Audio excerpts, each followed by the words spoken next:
আজকে already 26শে December. তো আমাদের মাঝখান থেকে ইংরেজি সাল বলেন আর খ্রিস্টীয় সাল বলেন, সেই হিসেবে একটা বছর আরো শেষ হয়ে গেল, আমাদের হায়াত থেকে আরো একটা বছর কমে গেল।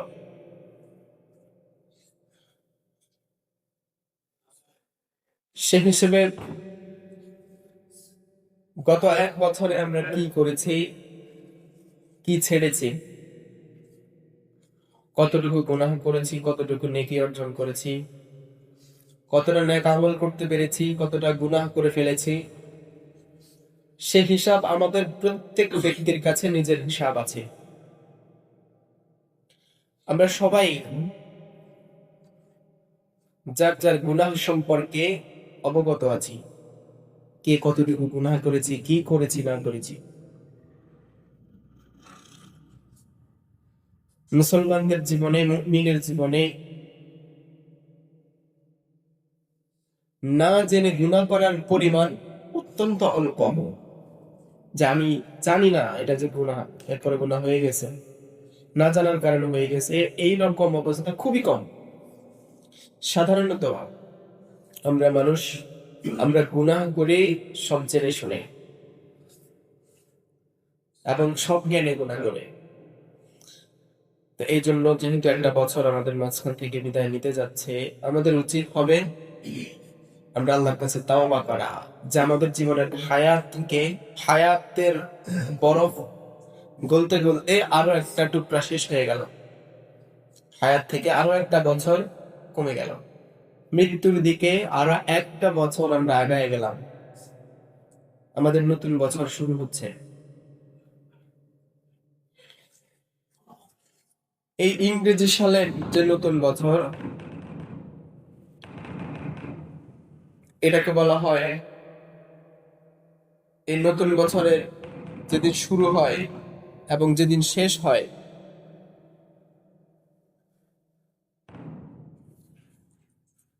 যেদিন শেষ হয়, শেষ হওয়ার দিন এবং শুরু হওয়ার, এটা খুলে গার্ড চেঞ্জ করে দেয়।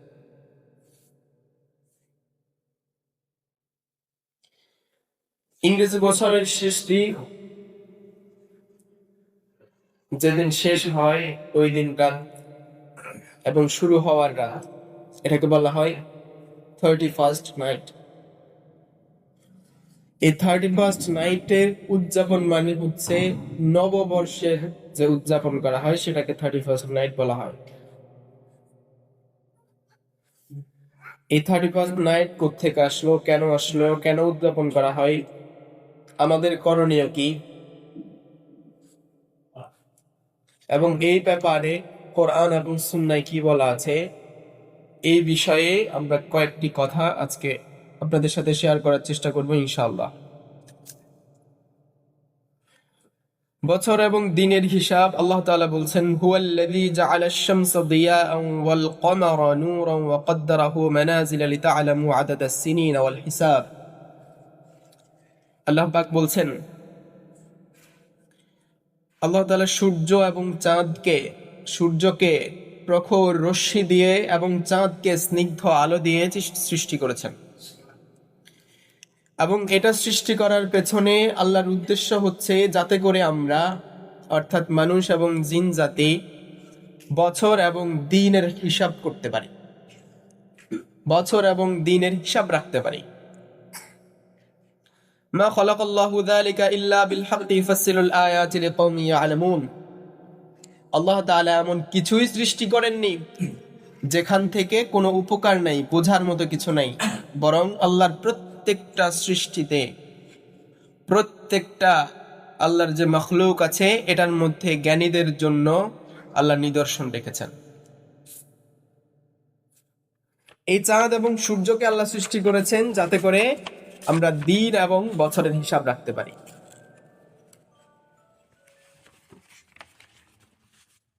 এবং আল্লাহ তাআলা আরো বলছেন, ওয়াজআলাল লাইলা ওয়ান নাহারা আয়াতাইন ফামাহাওনা আয়াতাল লাইলি ওয়াজআলনা আয়াতান নাহারি মুবসিরাতান লিতাবতাগু ফাদলাম মির রাব্বিকুম ওয়া লিতা'লামু আদাদাস সিনিনা ওয়াল হিসাবা ওয়া কুল্লা শাইইন ফাসসালনাহু তাফসীলা। আমি রাত এবং দিনকে দুইটা বৈশিষ্ট্য দিয়ে সৃষ্টি করেছি। দিনে যাতে মানুষ দেখতে পায় স্পষ্ট রূপে এবং তারা তাদের দৃষ্টিকে খরচ করে আল্লাহর যে অনুগ্রহ এটাকে অনুসন্ধান করতে পারে, এবং চাঁদ তারাকে আমি দিয়েছি যেটা তাদেরকে স্থলে এবং জলে তাদেরকে পথ দেখাবে। তারার দিকে লক্ষ্য রেখে সাগরে এবং স্থলে মরুভূমিতে মানুষ পথ নির্দেশ করে। এজন্য আল্লাহ বলছেন যাদের চোখ আছে তারা যেন এটা অনুসন্ধান করে আমার সৃষ্টিগুলোর মধ্যে আমার অনুগ্রহ তারা যেন অনুসন্ধান করেন। এবং এই দুইয়ের মাঝে এই দুই আমি যে সৃষ্টি করেছি এটা সৃষ্টির পেছনে উদ্দেশ্য হচ্ছে যাতে মানুষ এর দ্বারা দিন এবং রাতের গণনা করতে পারে, বছরের গণনা করতে পারে। এবং বছরে মাসের সংখ্যা 12, এটা আল্লাহ তাআলার পক্ষ থেকেই নির্ধারিত। আল্লাহ বলছেন ইন্না ইদ্দাতাশ শুহুরি ইনদাল্লাহি 12 শাহরান ফি কিতাবিল্লাহ ইয়াওমা খালাকাস সামাওয়াতি ওয়াল আরদ। আল্লাহ তাআলা বলছেন বছরে 12টা মাস হবে, এটা যেদিন থেকে আমি এই কাউন্ট সৃষ্টি করেছি ওই দিন থেকে নির্ধারিত। এবং মিনহা আরবাআতুন হুরুম, এই 12 মাসের মধ্যে 4টা মাস হচ্ছে সম্মানিত মাস। সেই 4টা সম্মানিত মাসের মধ্যে একটা মাস কিন্তু অলরেডি চলতেছে, রজব মাস। সম্মানিত হাজিরিন, তাইলে বোঝা গেল কোরআনুল কারীমে আল্লাহ তাআলা আমাদেরকে বলছেন যে আমরা যে বছরের হিসাব করি, দিনের হিসাব করি, মাসের হিসাব করি, এটা আল্লাহ তাআলার পক্ষ থেকেই নির্ধারিত। আল্লাহই মানুষকে শিখিয়েছেন। এবং আমরা যে বলি 12টা মাস, আল্লাহর হিসাবেও 12 মাস। সম্মানিত উপস্থিতি, তাহলে বছরের প্রথম দিনকে নববর্ষ হিসাবে উদযাপন করার যে পদ্ধতি, যে সিস্টেম, এটা নতুন নয়। এটা বছরের পর বছর, হাজার হাজার বছর ধরে এটা হয়ে আসছে। কয়েক হাজার বছর পূর্বে প্রকৃতি পূজারী যারা, অর্থাৎ আগুন, পানি, বাতাস এবং সূর্য, চন্দ্র, এগুলোর যারা পূজা করে এদেরকে প্রকৃতি পূজারী বলা হয়। এই প্রকৃতি পূজারীরা পৃথিবীতে সর্বপ্রথম শুরু করেছিল এই আয়োজন, যে বছরের নতুন বছরের উদযাপন করা। এবং যে বছরটা আমাদের কাছ থেকে বিগত হয়েছে ওই বছরের যে পাপ পঙ্কিলতা আছে, যে অবাধ্যতা আছে, এগুলোর জন্য প্রকৃতির কাছে ক্ষমা চাওয়া, প্রকৃতির যে অপূরণীয় ক্ষতি করেছে এর দ্বারা কি হবে, গত বছরের ক্ষতিগুলা যাতে পোষায় আসে এবং আগামী বছরে যাতে প্রকৃতির কাছ থেকে আমরা ভালো কিছু পাই, এই আশায় তারা প্রকৃতির পূজা করত এবং বছরের প্রথম দিনটাকে উদযাপন করত। এদের মধ্যে একজন ছিল জুলিয়ান সিজার। এই জুলিয়ান সিজার, সে তার নাম রেখেছে জুলিয়ান দেবতার নাম অনুসারে। এবং সে সর্বপ্রথম গ্রেগরিয়ান ক্যালেন্ডার নামে একটা ক্যালেন্ডার চালু করে। ওই ক্যালেন্ডারে যেদিন বছরের এক বছরের শেষ দিন এবং অন্য বছরের প্রথম দিন ওই রাতে সে এবং তার অনুসারীরা এই জুলিয়ানের ইবাদত করত, জুলিয়ানের পূজা করত। এবং সেই ধারাবাহিকতায় ইরানে অষ্টম শতাব্দীর শেষের দিকে এসে জামশিদ নামের একজন শুরু করে। সে এই নতুন বছরের উদযাপনটাকে নাম দিয়েছিল নওরোজ। এটা পার্সি শব্দ। নৌ মানে নতুন আর রোজ মানে দিন, নতুন দিন বা বছরের প্রথম দিন। এবং এরপরে খ্রিস্টানরা, আমরা যেটাকে ইংরেজি সাল বলি, খ্রিস্টানরা যিশু খ্রিস্টকে, অর্থাৎ আমরা ঈসা আলাইহিস সালাতু ওয়াস সালাম বলি, আল্লাহর নবী ছিলেন, আমাদের আকীদা উনার প্রতি। আর খ্রিস্টানরা মনে করেন উনি হচ্ছেন যিশু খ্রিস্ট, যে কিনা তাদের সব পাপ টাপ নিয়ে আল্লাহর কাছে চলে গেছে, তাদের আর কোনো হিসাব হবে না। তো তাদের যীশু খ্রিস্টকে স্মরণ রাখার জন্য, তার জন্মদিনটাকে স্মরণীয় করে রাখার জন্য তারা গ্রেগরিয়ান ক্যালেন্ডারকে পরবর্তীতে খ্রিস্টীয় বর্ষপঞ্জিকাতে রূপান্তরিত করে নেয়, এবং তারপর থেকে তারা প্রথম দিনটাকে উদযাপন করত। তারা এই উদযাপনের প্রথম দিনটাকে, তারা এই নববর্ষ উদযাপনের এই সিস্টেমটাকে তারা নাম দিয়েছে 31st নাইট। আশা করি আমার কথাগুলো বুঝতে পারছেন। এই 31st নাইট এটা তারা কিভাবে উদযাপন করে? এটা তারা উদযাপন করে দুইটা পদ্ধতিতে। একটা হচ্ছে 31 ডিসেম্বর রাত 12টার আগ পর্যন্ত তারা একটা দেবতা, দুই মাথাওয়ালা বা দুই মুখ বিশিষ্ট একটা দেবতার ইবাদত করে। একটা মুখ সামনের দিকে ফিরে থাকে, আরেকটা মুখ পেছনের দিকে ফিরে থাকে। দেবতাটার নাম হচ্ছে জানুস। জানুসের পেছনে গিয়ে 31 ডিসেম্বর রাত 12টার আগ পর্যন্ত তারা ইবাদত করে, তার পূজা করে, এবং রাত 12টা 1 মিনিট অর্থাৎ যখন থেকে নতুন বছরের 1 তারিখ শুরু হয় তখন থেকে শুরু করে সকাল উদিত হওয়া পর্যন্ত তারা জানুস দেবতার সামনের যে মুখ আছে, সামনের মুখে গিয়ে এটাকে উদযাপন করে, তাকে পূজা করে। এর বৈশিষ্ট্য হচ্ছে, এর হাকিকত হচ্ছে, তারা জানুস দেবতার কাছে চায় যে আমরা গত 1 বছরে যত অন্যায় করেছি, যত জুলুম করেছি, যত রকম পাক পঙ্কিলতায় আমরা লিপ্ত হয়েছি, এটার জন্য আমরা ক্ষমা চাই।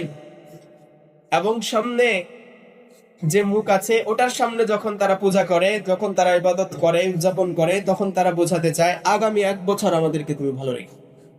এই হচ্ছে 31st নাইট। তাহলে এই 31st নাইট উদযাপনের উদ্দেশ্য আমরা বুঝতে পারছি? আচ্ছা, তা আমাদের গ্রাম অঞ্চলে ওই রকম হয় না এখনো, কিন্তু আমার মনে হয় না খুব বেশি দিন লাগবে আমাদের গ্রাম অঞ্চলে এটা চলে আসতে। এই কারণে আজকে আমি আলোচনাটা করা, যাতে করে আগে থেকে একটু সতর্ক করা যায়, আসার আগে। তো শহর অঞ্চলে দেখা যায় এই দিনটাকে মুসলমানের সন্তানেরাও উদযাপন করে খ্রিস্টানদের সাথে সাথে। গতকালকে 25 ডিসেম্বর খ্রিস্টানদের বড়দিন গেল।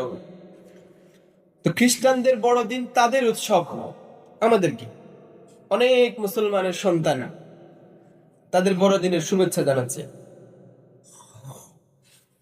কি যেন একটা বলে, ক্রিসমাস ডে সম্ভবত, এরকম হ্যাপি ক্রিসমাস ডে বা এরকম কিছু একটা বলে, আমার পুরোপুরি স্মরণ নেই।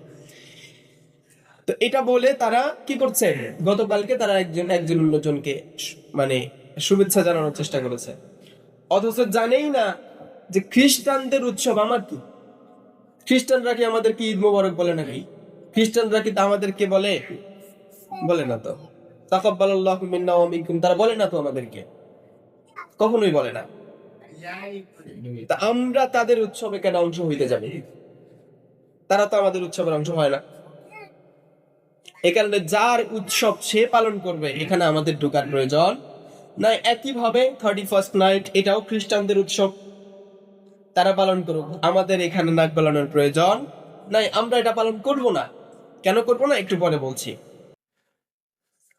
এই 31st নাইটে কি কি হয়?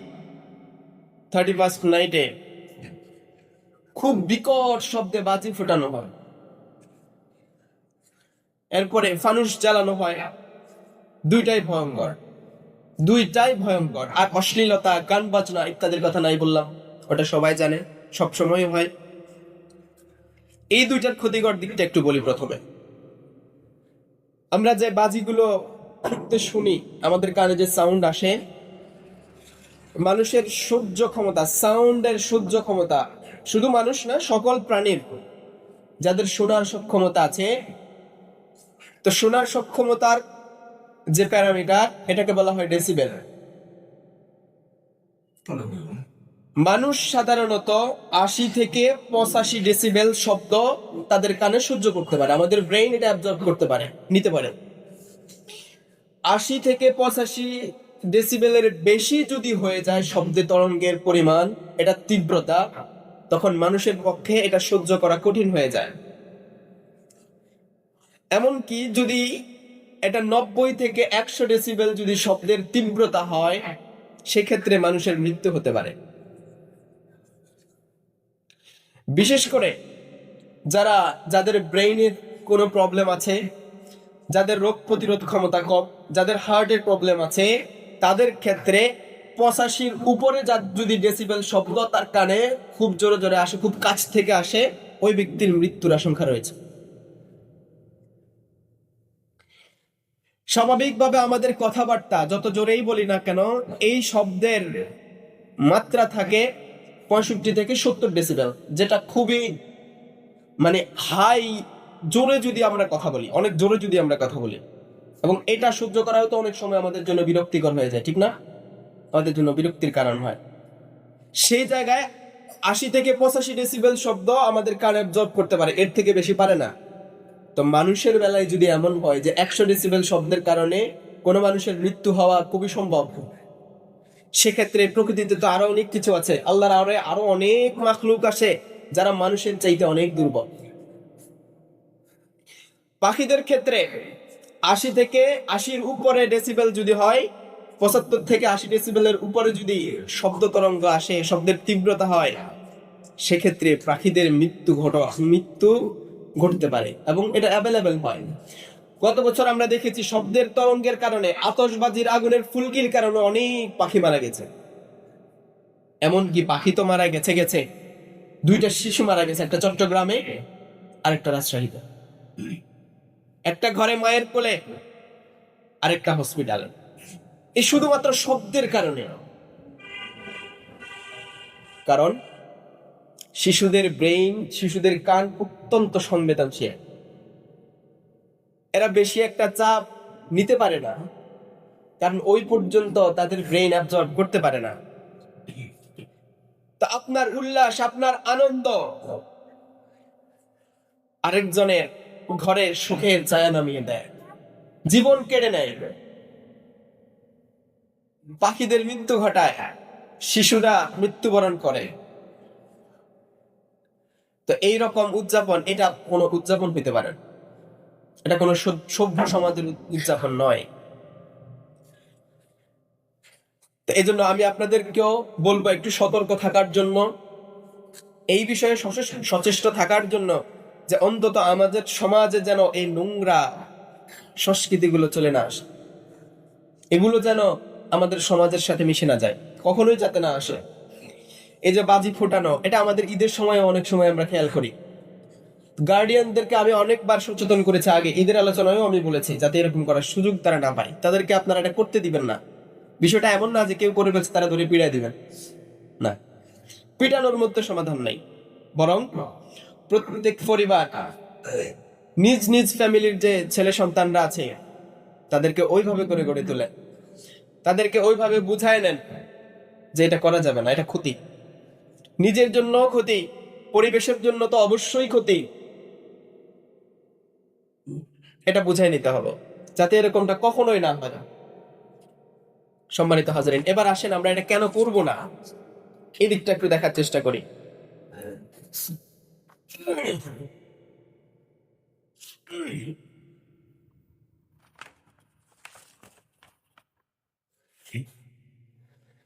আল্লাহ তাআলা বলছেন, ইয়া আইয়ুহাল্লাযীনা আমানু দুখুলু ফিস সিলমি কাফা ওয়া লা তাত্তাবিউ খুতুওয়াতিশ শায়াতিন ইন্নাহু লাকুম আদুউম মুবিন। আল্লাহ তাআলা বলছেন, যারা ঈমান এনেছো তোমাদের উচিত হবে ইসলামে তোমরা পরিপূর্ণ যদি ঢুকে যাও।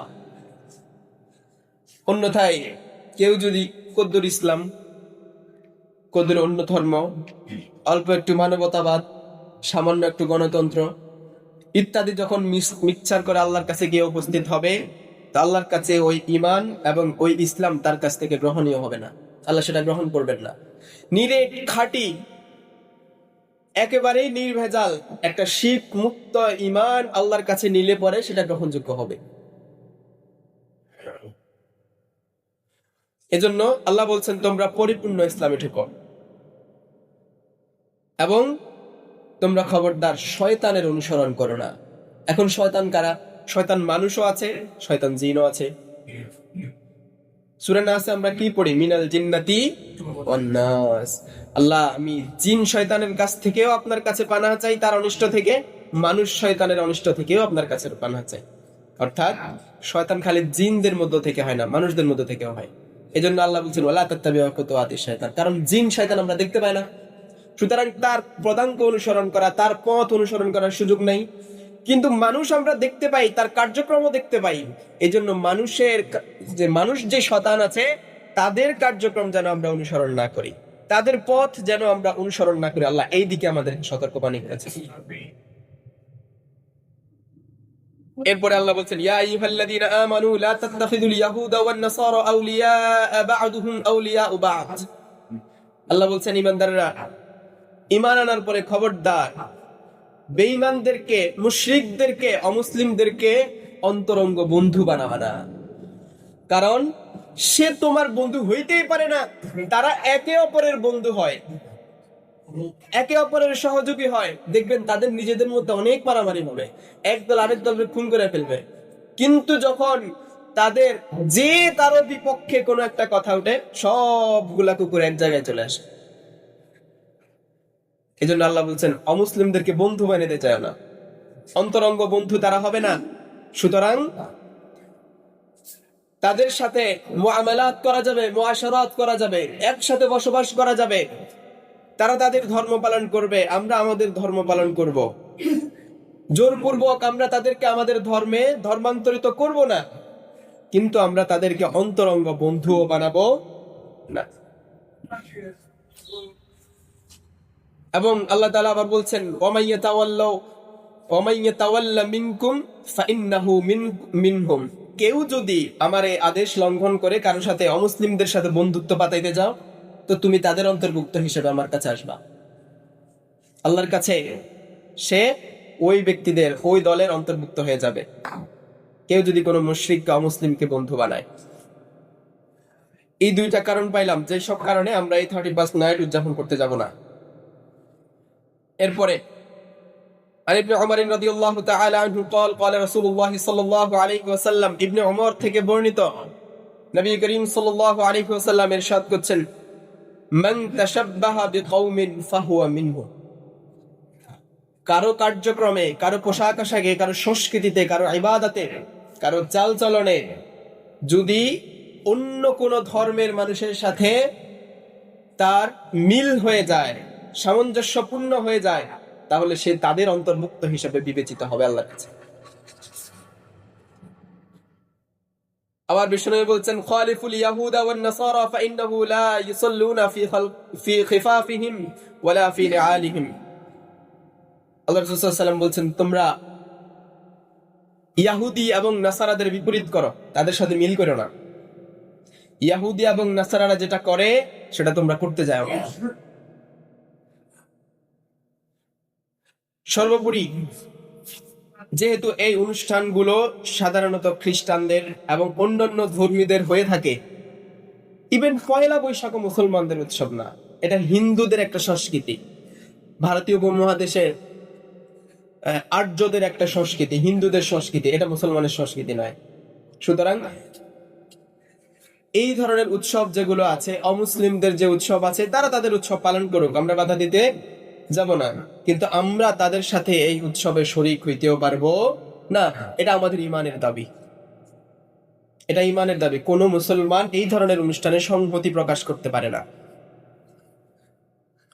সম্মানিত হাজরিন, এবং এর পাশাপাশি আমাদের যেটা করণীয় সেটা হচ্ছে, যদি আমরা ধরে নিই যে আমাদের জীবন থেকে একটা বছর পার হয়েছে, এটা যদি আমরা ধরে নিই, সেই হিসাবে আমাদের উচিত হবে সর্বোচ্চ নিজের প্রতি নিজে হিসাব করা এবং নিজের গুনাহের জন্য আল্লাহর কাছে তাওবা করা, যে আমার জীবন থেকে তো আরো একটা বছর শেষ হয়ে গেল, মৃত্যুর দিকে আরো একটা বছর আগায় গেলাম। সুতরাং বিগত জীবনের জন্য আল্লাহর কাছে তাওবা করা, আগামী জীবনে গুনাহ থেকে বেঁচে থাকার জন্য পরিকল্পনা করা, এটা হবে আমাদের দায়িত্ব। আল্লাহ তাআলা আমাদেরকে শিক্ষা গ্রহণ করার এবং আমল করার তৌফিক দান করুন। ওয়া মা আলাইনা ইল্লাল বালাগ।